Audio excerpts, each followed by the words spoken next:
دنیا میں یہودی ایک بہت پرانی قوم ہیں تو تعداد میں تھوڑے لیکن بہت پرانے ہیں. ان کو اللہ نے تورات دی تھی.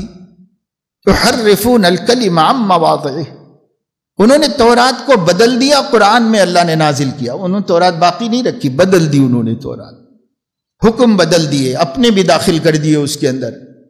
تو اب ان کے پاس حقیقی تورات تو نہیں ہے، لیکن جس تورات سے وہ جڑے ہوئے ہیں وہ تورات ان کو نجات نہیں دلاتی، اس لیے کہ وہ جھوٹی کتاب ہے، وہ سچی کتاب نہیں ہے. ابھی شاید دنیا کی اقوام میں یہودی وہ واحد قوم ہے جن کے ہاں تورات پڑھنا کمپلسری ہے ان کے بچوں کے واسطے. اسرائیل میں کوئی بچہ اسکول ایجوکیشن میں داخل نہیں ہو سکتا جب تک تورات مکمل پڑھ نہ لیا ہو. آپ ایسی کوئی مثال مسلم کنٹریز میں نہیں دے سکتے کہ اسکول میں داخلہ جب تک نہیں ہوگا جب تک قرآن نہ پڑھ لیا ہو، ایسی کوئی مثال نہیں دے سکتے. لیکن اسرائیل میں ایسا ہے کہ جب تک تورات نہیں پڑھیں گے ان کی کوئی تعلیم شروع نہیں کی جائے گی. تورات پڑھنے کے بعد ہی ان کی تعلیم شروع. پھر تعلیم کے دوران بھی انہوں نے 35% ٹائم اسکول کا وہ مذہب کی تعلیم کے لیے رکھا ہے، اگرچہ کہ جھوٹا مذہب اس کی تعلیم کے لیے رکھا ہے. ہر اسکول کا پورا جو تعلیمی وقت ہے اس کا 35% مذہب کی تعلیم پر لگانا لازمی ہے. ہمارے ہاں اکا دکا کوئی وہ نورانی قاعدہ رکھ کے اسکول میں بہت ایڈورٹائز کرتا ہے، ہمارے ہاں دین بھی پڑھایا جاتا ہے، ہمارے ہاں دین بھی پڑھایا جاتا ہے. اور کئی اسکول ایسے ہیں جس میں ایمٹی پیریڈ میں قرآن پڑھایا جاتا ہے اور کسی ویک میں ایمٹی نہیں ہے تو نہیں پڑھایا جاتا.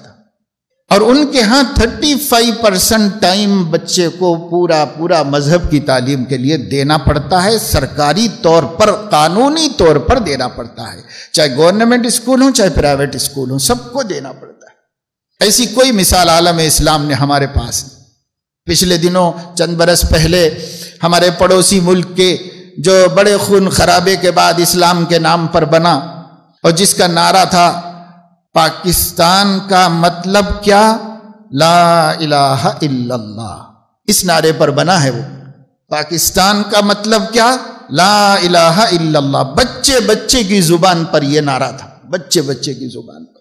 اور صورتحال اس وقت میں یہ ہے کہ سپریم کورٹ میں رپورٹ داخل کی گئی کہ مسلم بچوں کو، ہمارے بچوں کو ناظرہ قرآن پڑھانے کا انتظام کرایا جائے.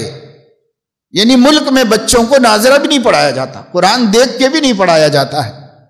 اس کے لیے سپریم کورٹ کو چیلنج کیا گیا اور اس نے باقاعدہ طور پر آرڈیننس جاری کیا تھا کہ ہر اسکول کے لیے کمپلسری ہے کہ بچے کو ناظرہ قرآن پڑھائے.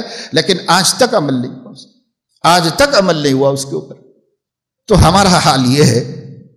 خیر، جب کوئی غیروں کی مثال دی جاتی ہے تو ہم کو تکلیف بہت ہوتی ہے، مگر جب اپنی مثال سے ہم خوش نہیں ہیں، کھانے میں، پینے میں، رہنے میں، سہنے میں، لباس دیکھو تو یورپ کا چاہیے، شکل دیکھو تو یورپ کی چاہیے، کھانا میز کرسی پر چاہیے، اور گھر کا ہر ادا وہ یورپ کی ہے. بچے کو ایک ادا وہ انگلش تہذیب کی سکھائی جاتی ہے، اسی پہ فخر کیا جاتا ہے اور اسی پر ناز کیا جاتا ہے. تو اب اگر ہم ان کی مثال دیں آپ کو تو تکلیف کیوں ہوتی؟ پوری زندگی تو ان کے لیے قربان کی ہے آپ نے. کب دل میں آیا تھا کہ میں اپنے آقا کے لیے قربان ہو جاؤں؟ کب تمنا ماں کے سینے میں انگڑائی لی تھی کہ میرے بچے کو میرے نبی کی شکل شباہت میں تیار کروں؟ آیا ہی نہیں. تو جس کو آپ چاہتے ہیں انہی کی تو ہم مثال دیتے ہیں کہ دیکھو یہود ایسے اپنے مذہب کی قدر کر رہے ہیں، عیسائی ایسے اپنے مذہب کی قدر کر رہے ہیں. آپ ان کی نقالی کرنا چاہتے ہو نا، تو آپ بھی تو اپنے مذہب کی ایسی قدر کرو جیسے وہ لوگ کرتے ہیں. تو کہتے ہیں وہاں یہ مت سکھاؤ ہم کو، صرف کلچر میں ہم ان کی تقلید کریں، یہ نہیں، دین میں نہیں کریں. تو ان کی بھی نہیں کرتے، نبی کی بھی نہیں کرتی، علماء کی بھی نہیں کرتے، کسی کی بھی نہیں کرتے. تو کیسے ہماری زندگی میں دین آئے گا؟ کیسے آئے گا ہماری زندگی میں دین؟ کوئی مثال سے تو سمجھ میں آئے بات، کسی مثال سے تو دل میں تھوڑی غیرت انگڑائی لے. مگر نہیں، برف دان جیسے برف دان ہوتا ہے، جس چیز کو رکھو اس میں منجمد ہو جاتی ہے، جم جاتی ہے، ایسے ہی ہمارے دل بے حس ہو گئے، برف دان بن گئے۔ اس پر قرآن اثر کرتا ہے نہ حدیث اثر کرتی۔